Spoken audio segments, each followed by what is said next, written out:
সুপ্রিয় শিক্ষার্থী বন্ধুরা, সকল আমার সালাম গ্রহণ করবে। আসসালামু আলাইকুম রহমতুল্লাহি ওয়া আশা করি সকলেই ভালো আছো। তোমরা যারা সপ্তম শ্রেণীতে, আগামীতে তোমাদের যে পরীক্ষাটা হবে 6 তারিখে, সেটি হচ্ছিল তোমার ইংরেজি। তো আজকে তোমাদের বাংলা পরীক্ষা হয়েছিল। বাংলা পরীক্ষাটা কীরকম হয়েছে তা অবশ্যই কমেন্ট বক্সে কমেন্ট করে জানাবে। তো ইংরেজি পরীক্ষায় কী কী আসবে? প্রথমত তো তোমরা অনেকেই প্রশ্নের আশা আছো, উত্তরের আশা আছো। দেখো, এই বিষয়টা টোটালি আলাদা। দেখা গেছে যদি তোমার প্রশ্ন বা নির্দেশিকা যদি আউট হয় তাহলে আমরা দিতে পারবো, নতুবা না, ঠিক আছে। তবে তোমাদের আমি সাজেশন দিতে পারবো, যেহেতু একটা পরীক্ষা হয়ে গেছে, তোমাদের পরীক্ষার প্রশ্ন কাঠামোটা কীরকম বা কীরকম আসবে এই সম্পর্কে টোটালি ধারণা হয়ে গেছে। এখন তোমাদের বলতে পারবো কীভাবে আর কি তোমাদের প্রশ্নটা বা নমুনাটা হবে, ঠিক আছে। তো দেখো, তোমাদের 60 পৃষ্ঠা পর্যন্ত তোমাদের আছে ইংরেজিতে। তো প্রথম যেই চ্যাপ্টারটা আছে, এই চ্যাপ্টারটা থেকেই তোমার মূলত মেন জিনিস বা থিম, সেটি হচ্ছিল তোমার এখানে যে কাজটি করতে হবে, ফর্মাল এক্সপ্রেশন এবং ইনফর্মাল। এই ফর্মাল এবং ইনফর্মাল এই এক্সপ্রেশনগুলো ব্যবহার তোমার থাকবে। এখন এই জায়গায় কী হতে পারে, এগুলো কিভাবে থাকবে, তোমাকে বলবে যে কোনো একটা বিষয় নিয়ে একটা ডায়লগ লিখতে। বাংলায় যেরকম কথোপকথন আসছে, ইংরেজিতে ঠিক সেম একটা ডায়লগ লিখতে বলবে, এবং সেটাতে তোমার ফর্মাল এক্সপ্রেশনও রাখতে বলবে এবং ইনফর্মাল এক্সপ্রেশনও রাখতে পারবে, বা দুইটার কথোপকথন, একটা ভাইয়ের সাথে আরেকটা হচ্ছে টিচারের সাথে বা অন্য কারোর সাথে, দুইটা থেকে তোমার ফর্মাল এবং ইনফর্মাল এই এক্সপ্রেশনগুলোর ব্যবহার দেখাইতে হবে, ঠিক আছে। এরপরে আমরা যদি সামনে যদি আরও আগাই, এখানে এই জায়গায় অনেকগুলো তোমার ডায়লগ আছে, কথোপকথন আছে, এরকম তোমার নিজের ডায়লগ তৈরি করতে হবে। এটা মাস্ট, তুমি ধরে নাও যে তোমার একটা ডায়লগ তৈরি করতে হবেই, ঠিক আছে। এরপরে তোমার একটা ডায়লগ হয়তো বা তারা দিয়ে দিতে পারে, অথবা তোমার ডায়লগ থেকে ফর্মাল এক্সপ্রেশন, ইনফর্মাল এক্সপ্রেশনগুলো এরকম একটা ছক থাকবে, ছকের ভিতরে তোমার লিখতে হতে পারে, ঠিক আছে। আমি যেই কথাগুলো বলতেছি এগুলো কিন্তু ভালোভাবে মনোযোগ দিয়ে শোনো, এগুলো কিন্তু কাজে লাগবে, ঠিক আছে। এরপরে আমি একটু জলদি যাচ্ছি, যে মেন পয়েন্টগুলো এইগুলো তোমাদের ধরানোর চেষ্টা করছি, ঠিক আছে। অন্য বাদবাকিগুলো তোমাদের দরকার নেই। এরকম কিছু প্রশ্ন এই জায়গায় ট্রু ফলস আছে, এই ট্রু ফলস না থাকার সম্ভাবনাই বেশি। আর ইংরেজি পরীক্ষায় কী কী নিতে হবে এই বিষয়টা নির্দেশিকায় বলে নাই, তবে তোমরা ইংরেজি বইটা নিয়ে যাবা, ঠিক আছে।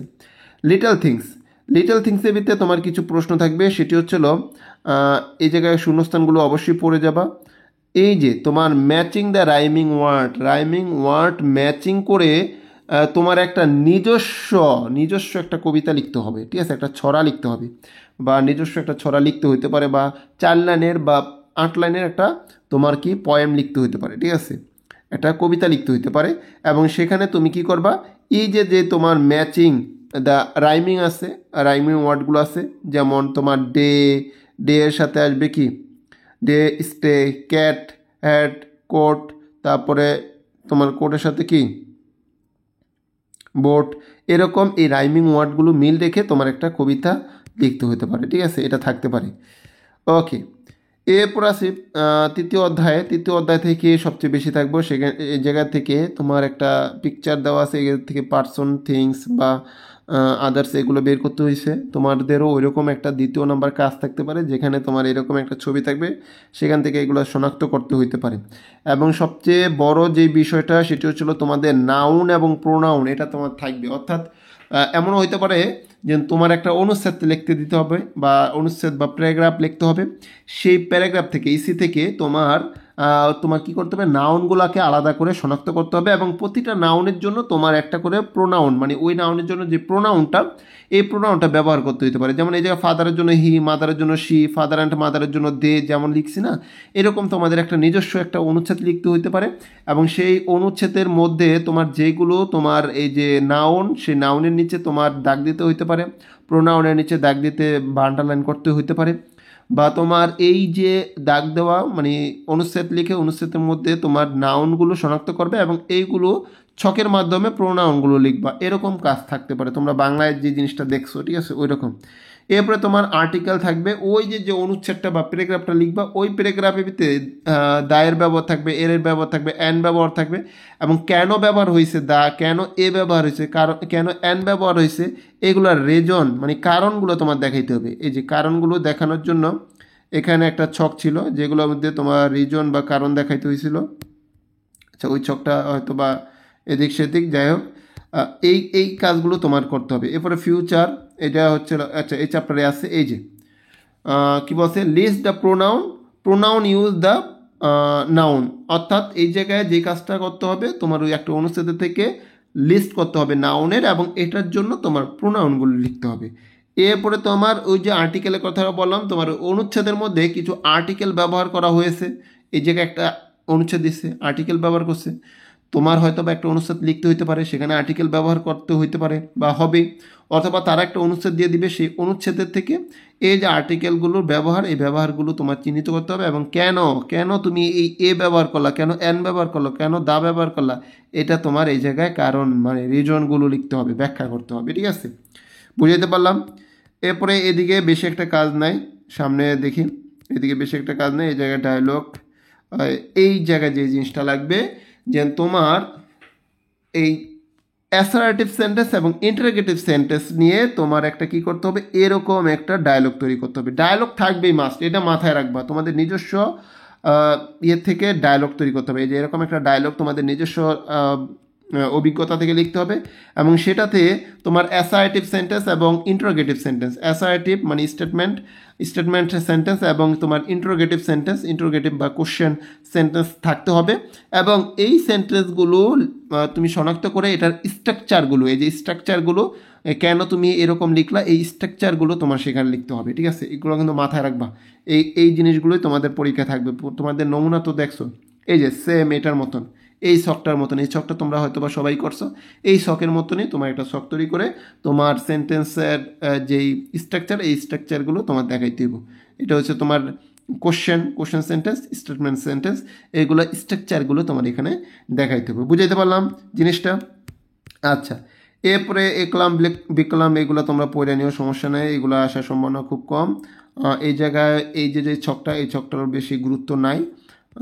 একলাম বিকলাম এগুলো পড়ে নিবা, সমস্যা নেই, এগুলো পড়ে নিবা, এবং ফিলিং দ্য গ্যাপস তোমরা ভালোভাবে পড়ে নিবা। দেখি আর কি আসতে পারে। ইন্টারভিউ কোশ্চেনগুলো তোমাদের থাকতে পারে, নাও থাকতে পারে, তবে তোমরা অবশ্যই এগুলো পড়ছো। ঠিক আছে, দেখি সামনে আর কি কি থাকতে পারে তোমাদের।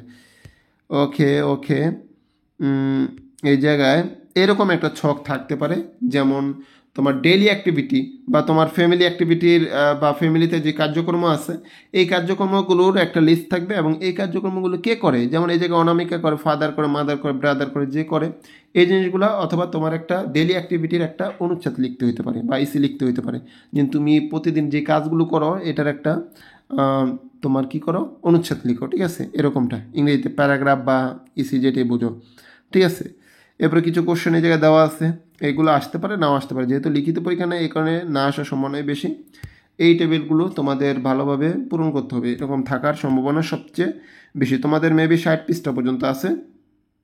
আচ্ছা, এখানে তোমার এই চ্যাপ্টারটা সবচেয়ে গুরুত্বপূর্ণ, সেটি হচ্ছিল তোমার ইউজ অফ ক্যাপিটাল লেটার বা তোমার পাঞ্চুয়েশন মার্ক, এইগুলোর থেকে তোমার প্রশ্ন থাকবেই। এটা খ সেটে থাক, সিতে থাক বা ডিতে থাক, ওয়ার্ক সি বা ওয়ার্ক ডি এরকম থাকবে। যেমন এই জায়গায় টেন্স, দ্য সেন্টেন্সটা লিখবে, এই জায়গায় কেন দা ব্যবহার হয়েছে, এই টিটা কেন বড় হাতের হয়েছে, এই জায়গায় পিটা কেন বড় হাতের, এই জায়গায় এমটা কেন বড় হাতের, এখানে আইটা কেন বড় হাতের, এই রিজনগুলো তোমার লিখতে হবে। ঠিক আছে, রিজনগুলো বা কারণগুলো তোমার লিখতে হবে। তোমার নিজের হয়তো বা এরকম ডায়লগ বা প্যারাগ্রাফ লিখে, অথবা তারা দিবে, এগুলা থেকে এই কারণগুলো তোমার কি করতে হবে, লিখতে হবে। এবং তোমার একটা অনুচ্ছেদ দেওয়া থাকবে, যেটাতে কোনো পাঞ্চুয়েশন মার্ক দেওয়া থাকবে না, কোনো ক্যাপিটাল লেটার থাকবে না, সব স্মল লেটারে থাকবে। তোমার ওই অনুচ্ছেদটাকে সাজায়া সুন্দর করে ক্যাপিটাল লেটার তারপর পাঞ্চুয়েশন মার্ক বসায়া তোমার সুন্দর করে খাতায় লিখতে হবে। এই কাজটা তোমাদের থাকবে। ঠিক আছে, এরপরে ফুল স্টপ, 4টা বা 5টা ফুল স্টপের ব্যবহারগুলো তোমার দেখাইতে হবে। এই জিনিসগুলো তোমরা ভালোভাবে শেষ করবা। ঠিক আছে, আর সামনে দেখি আর কিছু আছে কিনা। লাস্ট অধ্যায় থেকে দেখি তোমাদের কি থাকতে পারে। এই জায়গায় তোমাদের যেই ইয়েগুলো থাকতে পারে, যেমন তোমার বিপরীত শব্দগুলো আসতে পারে। ঠিক আছে, যেমন এই ছকটা, যে তোমার এইগুলোর সমার্থক শব্দ অথবা বিপরীত শব্দ আসতে পারে, এবং এগুলো দিয়ে তোমার কি করতে হবে, একটা সেন্টেন্স তৈরি করা, মেক সেন্টেন্স। ঠিক আছে, সেন্টেন্স তৈরি করা তোমাদের আসতে পারে। তো এই থাকবে তোমাদের হচ্ছিল পরীক্ষায়, বা এরকমই আসবে। আশা করি যে তোমাদের ইংরেজি পরীক্ষাটাও ভালো হবে। আর আমি চেষ্টা করব, যদি কোশ্চেন ওইরকমভাবে নির্দেশিকারা যদি সবাই যদি শেয়ার করে বা সোশ্যাল মিডিয়া যদি আসে, তাহলে আমিও তোমাদের এইগুলার দেওয়ার চেষ্টা করবো এবং অ্যান্সারগুলো দেওয়ার অবশ্যই চেষ্টা করবো। সেই সাথে এই চ্যাপ্টারগুলোর ওয়ার্ড মিনিংগুলো ভালোভাবে পড়বা। ভালো থেকো, সুস্থ থেকো, দেখা হবে পরবর্তী ভিডিওতে। সে পর্যন্ত আল্লাহ হাফেজ, আসসালামু আলাইকুম।